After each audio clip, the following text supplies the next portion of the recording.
Okay, we're live. Okay, thank you. Everybody, welcome to the Nottinghamshire and City of Nottingham Fire and Rescue Authority Policy and Strategy Committee meeting on Friday the 13th of November at 10 o'clock, which is when the meeting's due to start. Just before we move into the formal agenda, for those who may be wanting to watch the recording or are listening or watching the recording, councillors here present today at the meeting are myself, Councillor Michael Payne, Chair of the Fire Authority and Chair of this committee, Councillor Toby Neal, who is Vice Chair of the Fire Authority, Councillor Andrew Brown, who is the lead spokesperson for the opposition group on the Fire Authority, Councillor Sybil Fielding, and Councillor Jonathan Wheeler. We will deal with formal apologies as an agenda item, but we'll just say up front that Councillor John Clark, who chairs the Finance and Resources Committee for the Fire Authority, is on annual leave today and does send his apologies, but we will formally note that as part of the agenda. John Buckley is with us, Chief Fire Officer. John, just for the record, do you want to just say who, in terms of officers from both the authority and obviously supporting the authority in terms of the clerk and governance officer that we've got, if you just want to do that, John, first. Yes, thank you, Chair. We have Malcolm Taro, Clerk and Monitoring Officer. Kath is with us, the Governance Officer, taking minutes for today. We also have in attendance Area Manager Becky Smethers, who is our Head of Finance, Area Manager Terry Scott, Head of Procurement and Resources, Area Manager Bryn Coleman, who is Area Manager for Corporate Services, and Area Manager Gavin Harris, who is Head of ICT and Technology. Thank you, Chair. Thank you very much, John. So we'll move on to the formal agenda for today. And the first item on our agenda today is apologies for absence. Kath, do you want to just notify us of those apologies that I think I've already referenced, but just for the record? Chair, yes, we only have John Clark's apologies for annual leave. Thank you very much, Kath.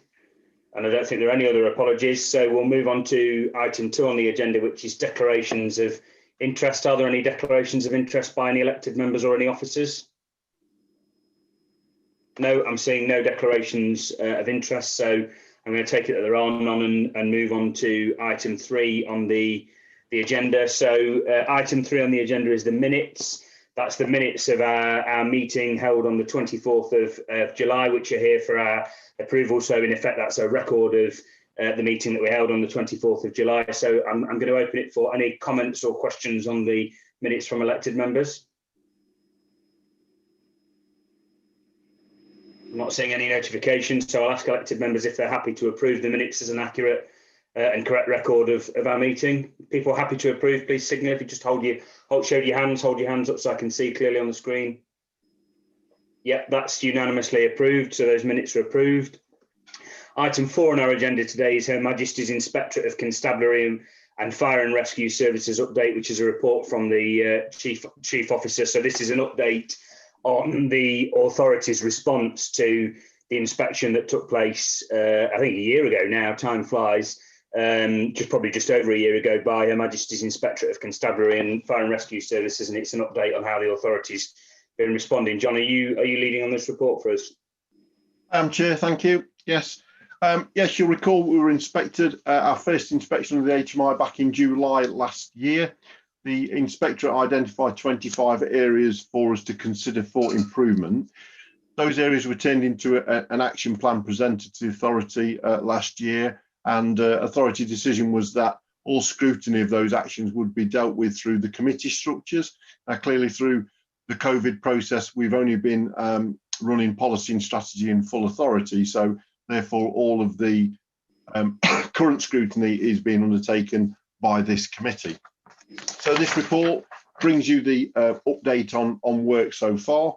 Prior to this committee, we had concluded 11 of the 25 areas. They've previously been signed off.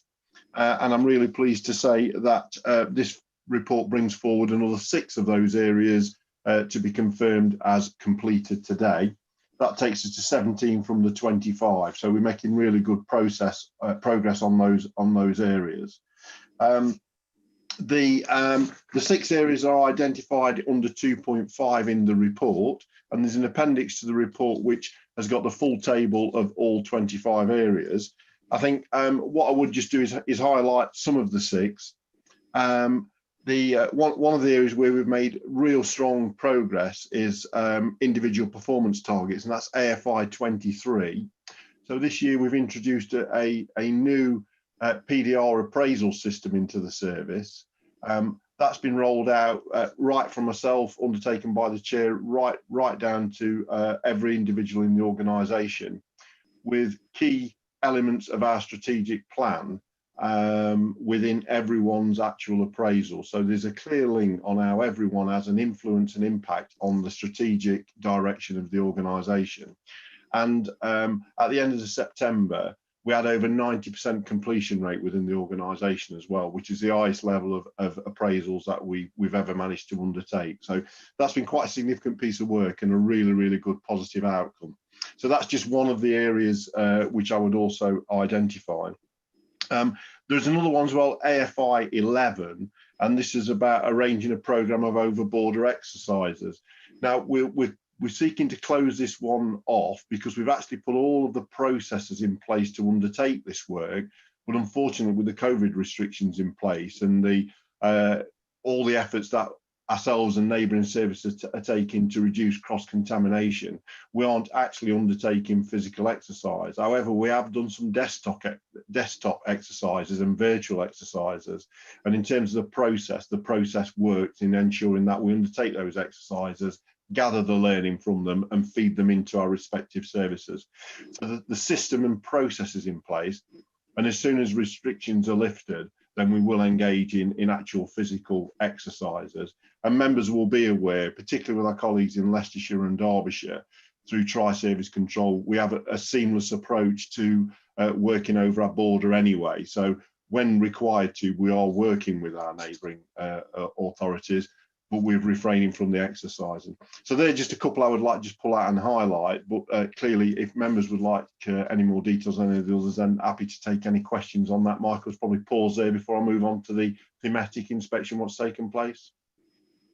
Brilliant, thank you, John. And I think just before I open it up for discussion, thanks to you and the entire team in the fire service for the response to the points that were made by the inspector. I think this is a really positive step forward yet again in terms of the progress report and being able to, which we're asked to do today, agree the closure of 6 further areas for improvement and only being asked to extend the deadline for 1, which clearly has been impacted because of the devastating impacts of COVID that everybody's felt right across the city and county. I think is impressive, and colleagues should be congratulated, John. So if you can convey that on behalf of the authority to staff, that would be appreciated. I certainly find this report very easy to read. I think the feedback from elected members at the seminar we had about how the report is laid out and detailed is really, really helpful. So I think this is a positive report and a positive step forward.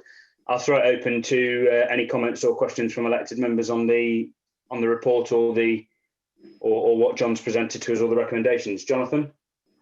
Yeah, thanks, Chair. I think obviously it's great the progress we're making. I just want to ask John what we're doing to make sure that on some of the areas that we've now sorted, or the areas before that we've passed, what we're doing to make sure we don't slip back on those. Because sometimes when you're focusing on 20 so items, you may forget to put the same scrutiny into items that we passed before, and we can get around next time and suddenly find that a few items have slipped back into need improvement, which we were spot on before. So I know your board is looking at these 25 items and reviewing. Are we actually reviewing all the criteria on that regular basis as well? Thank you. Yeah, I'll start, but I'll just give fair warning to Bryn, because Bryn heads up all of our HMI and our corporate area. But what we've been really keen to do, and I think we had a bit of a false start after the initial inspection, in that we identified things to fix.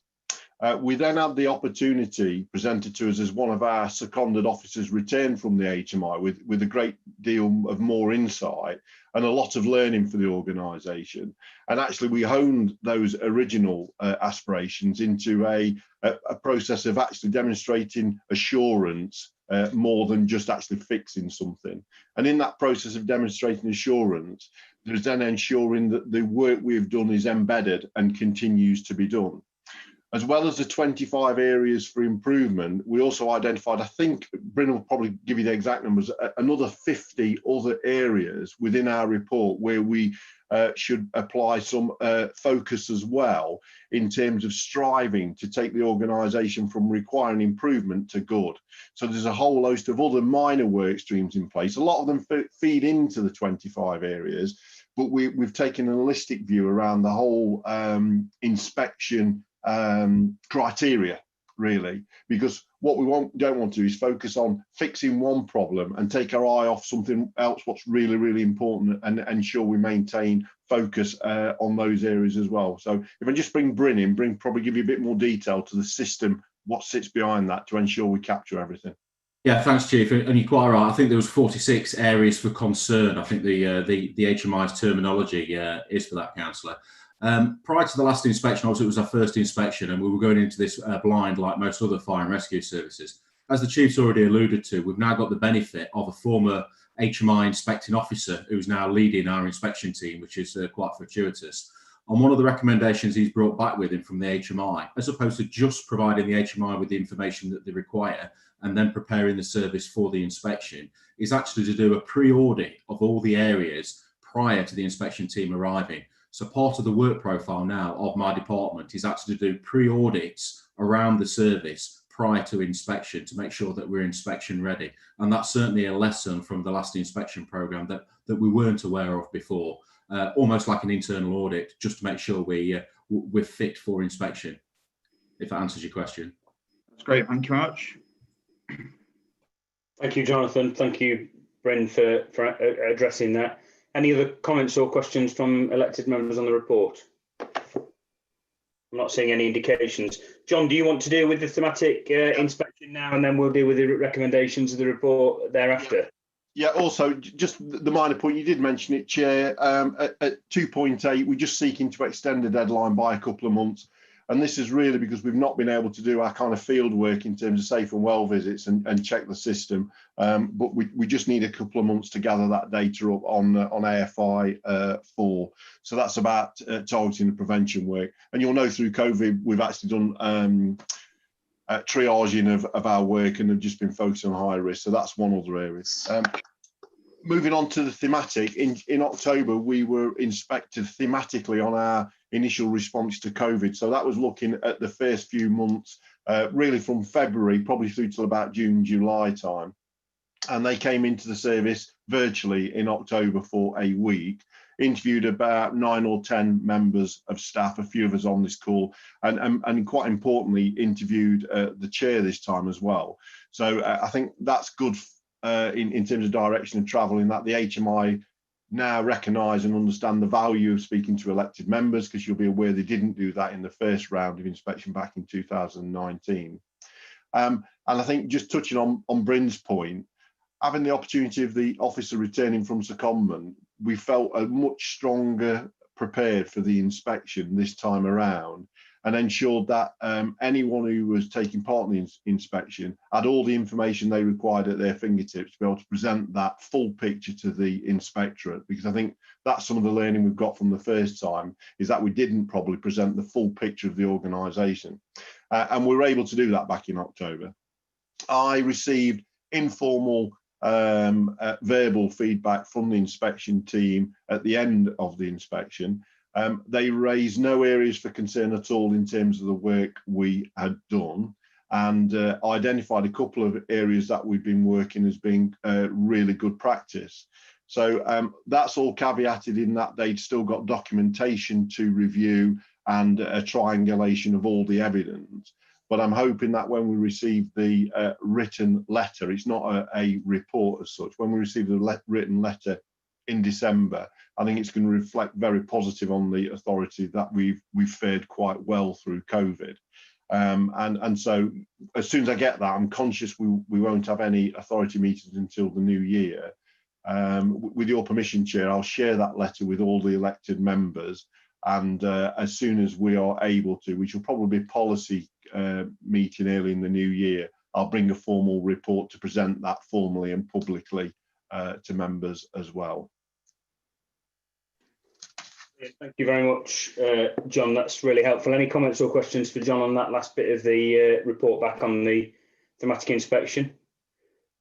I'm not seeing any. No. So the recommendations in terms of this agenda item are that we note the progress made against the areas for improvement plan, that we agree the closure of the 6 further areas for improvement as identified in paragraph 2.5 of the report, which the Chief Fire Officer is referenced in his presentation of the report today, that we agree the extension of the deadline for the area for improvement 4 as identified in paragraph 2.8 of this report, reasons which are the impact of the COVID pandemic, and that fourthly, in terms of recommendations, we note the initial feedback that the Chief Fire Officer has just presented in terms of Her Majesty's Inspectorate Constabulary Fire and Rescue Service COVID thematic inspection, which took place in the last few months. People happy to approve those recommendations as a correct record, approve them. I'm going to go around the room just because it's a formal report. So I'm going to start with Toby. Toby, approve or abstention or against? Approve. Okay. Jonathan? Approve. Thank you. Andy? Approve. Sybil? Approve. Okay, and approved from me. So those recommendations are unanimously agreed. I did note while we were on the presentation of that report, we have got somebody else who's joined us, I think, by telephone, but my screen is not showing who it is. I just wondered whether the telephone user, I think you come up as calling user 1 on my screen. I just wondered whether you wanted to identify yourself. You don't have to do that, but I just wondered whether you wanted to let us know who you were, because I can't see that on my screen. You're also muted, caller, so you'll have to unmute yourself.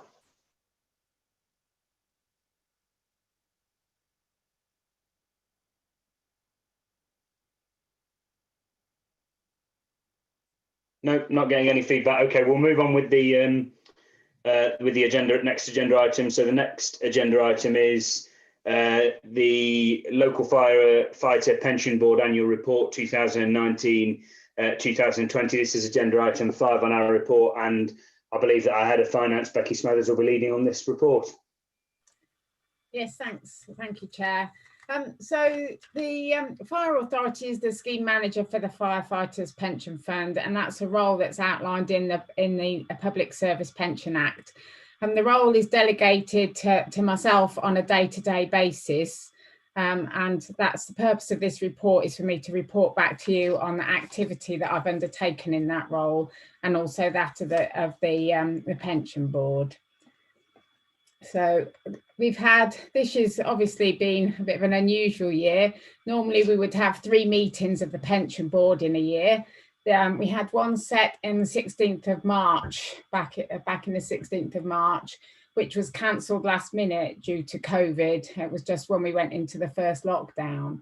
So that, although the papers had gone out and all members had received those papers and were able to contact me with any queries, so although the meeting didn't actually take place, members remained informed. So major issues in the year, the ongoing issue is as always the McLeod, which is a transition protection from the old scheme into the new scheme, which was determined to be discriminatory on age discriminatory. So this affects members that were in the service before the 31st of March 2012. And the consultation has given the group the option to choose between the old scheme that they're in, or they used to be in, and the new scheme. And one of the choices that they have is whether they would approve, when they would like immediate choice to move into remain in the old scheme or to move into the new scheme, or whether they would like to wait until they retire to make that choice. Now, obviously, if they make their choice immediately, then that's easier for us to administer. But in certain cases, that's unfair to members, because there are certain instances when it would be beneficial to stay in the new scheme, whereas on the whole, most members would be better off in the old scheme. So it's trying to make the scheme fair by giving members those choices. Mainly it would affect those on ill health, They're very different in both schemes. Some of the terms are different, and also obviously those that are coming up to retirement. So the issue is that the remedy is not due to be put into place until the 31st of March 2022. And so those that are due to retire between now and then have got a high level of uncertainty. So the Home Office has given us some guidance about to those with immediate detriment and how they would like us to see us deal with that, given that we've got some remedy outcome that's out for consultation, but not due to be enforced until 2022. Unfortunately, the legal stance of the Home Office guidance is just that, it's guidance, and the legislation that's currently in place is what we have to adhere to. So that puts the authority at quite a significant risk, because although we'd like to implement the guidance because it would be doing the right thing by our members, it would be enabling them to make the choices in the knowledge that they're in the best scheme that's most appropriate. It puts us at risk of being taken to court if there are any decisions that are found to be wrong. There may be financial implications, and we're currently working closely with the Home Office to try and overcome some of these issues, and hope that we can implement some sort of no detriment remedy in the meantime.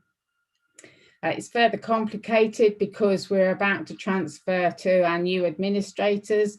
I think you'll be aware that Leicestershire County Council have provided our pension administration service for several years now. Have done a really good job, and we've been really pleased with the service that we've had. But unfortunately, mostly due to McLeod, they felt that the risk involved in maintaining that service for pension administration is just so complex, that they wish to withdraw from the service. So we've undertaken a full OJU tendering process, and we're now moving across to West Yorkshire Pension Fund. We're due to transfer on the 1st of December. It's gone really well, the transfer, and we had to take the decision back in March whether to proceed with the tendering process. Because we were all in lockdown, we were really concerned that nobody would be tendering for the service. So the fact that they did, we had five firms tender for it. It's been awarded, and I think from what I've seen, I've been impressed with the service that they've given us so far. So I'm confident that going forward we'll be working well with them, and hopefully it should be a fairly seamless transfer. There's a small saving made from the transfer of about £15,000, and we're intending to reinvest that to get some more pension advice to the service. I find it very difficult with so much going on and fitting it in with my other role to get the level of expertise and to keep a finger on the pulse. Some more specialist expertise would be welcome. So that's what we're intending to do. So I think that's about it for the report. If anybody's got any questions, I'll be happy to take them. Thank you, Becky, for your work in this area and for the report. Obviously, a really important piece of work for those in terms of as an authority that we represent. Thank you as well to Sybil. I know he's got a lot of experience in this area and obviously represents the authority in this area, and for Toby for being our substitute member as well in terms of the pension board. Sybil, just before I open it up to the members, or you wanted to make any other contributions further to that which Becky's made, Sybil? I'd like to thank Becky on keeping the board fully informed and up to speed, particularly in these difficult times. And certainly over the McLeod issue, we've had great clarity on where we are. It's not a place we'd like to, what we're entirely happy with, but obviously we've got to do what is best and right for the authority, which is a considerable risk. Thank you. Thank you, Sybil. John, Chief Fire Officer John Buckley, do you want to say something? Yes, please, Chair. Thank you. Just a couple of bits.